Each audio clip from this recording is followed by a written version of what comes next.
Hello and welcome. Are you thinking about practicing self-love or self-compassion exercises, but you're worried that it's going to make you weak, or you even judge yourself as being pathetic for needing this? Or are you worrying that it's going to make you lose your edge? It's going to make you lazy and unproductive? Or are you worried that it's going to make you very, very self-involved, very self-centered, and not be able to be there for the important people in your life? Well, welcome to this video. I first of all want to honor that these doubts are super common, and therefore I want to shed some light on them based on some research and my own experience in practicing and supporting other people that will hopefully reassure you and encourage you to maybe get started with one easy practice. My name is Dr. Christine Braehler. I'm a clinical psychologist and a seasoned self-compassion teacher. So doubt number one is very common. You worry that it's going to make you weak. So the research says quite clearly that self-compassion makes us more resilient on a physical and on an emotional level. Now, I have to say that when we first open our hearts to our difficult emotions, it will make us feel more vulnerable. But when we activate the power of compassion, this positive affect of warmth and kindness, we soothe our distress, we soothe the vulnerability, and it makes everything easier, right? So in fact, we feel stronger after that because it's our natural process of regeneration, of emotion regulation. So picture a toddler who's distressed, who's being comforted by his or her mum, right, or dad.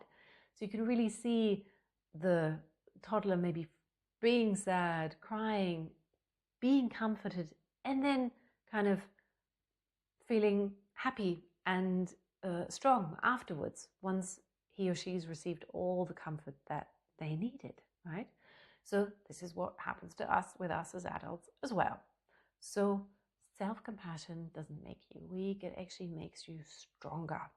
Doubt number two is you're going to lose your edge and you're not going to be productive and you're just going to be lying about in a lazy way, maybe because you have excuses for not doing hard work. This is very understandable because at first also we're going to kind of maybe rest more or be gentler with ourselves, which is again a very natural first step when we tap into our care system. But what we also do is not just physiologically down-regulating ourselves and calming ourselves, but we're actually tapping into our intention, the why of why we're doing things. And we cultivate a caring intention. And I can still have goals from this caring intention, and values. In fact, I'm more connected with what really matters to me. So I can pursue these goals, but I maybe do it in a gentler way, that is gentler towards myself rather than kind of burning myself out or pushing myself really, really hard when I'm actually exhausted. So I can be more resilient in pursuing my goals. So people who actually motivate themselves after having failed at something actually achieve or work harder than people who criticize themselves after having failed.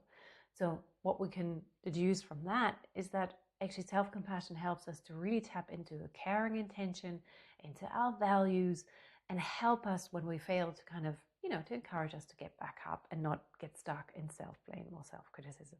So it does not take away our edge or our motivation. In fact, it encourages us and it helps us to keep our motivation going for longer because it's a kind of different, more sustainable energy that it provides us with. And there's doubt number three.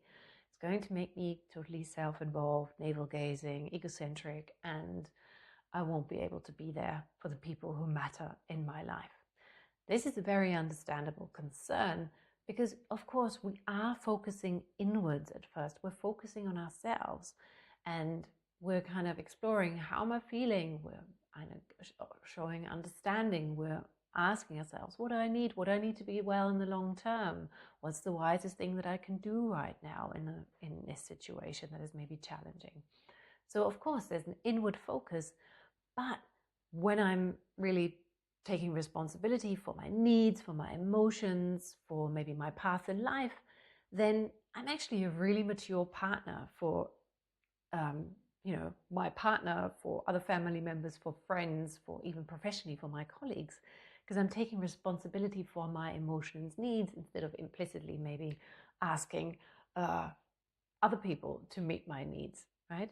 So it actually makes us very mature in our loving, in our relating, in our cooperating with other people. And this is what the research shows as well.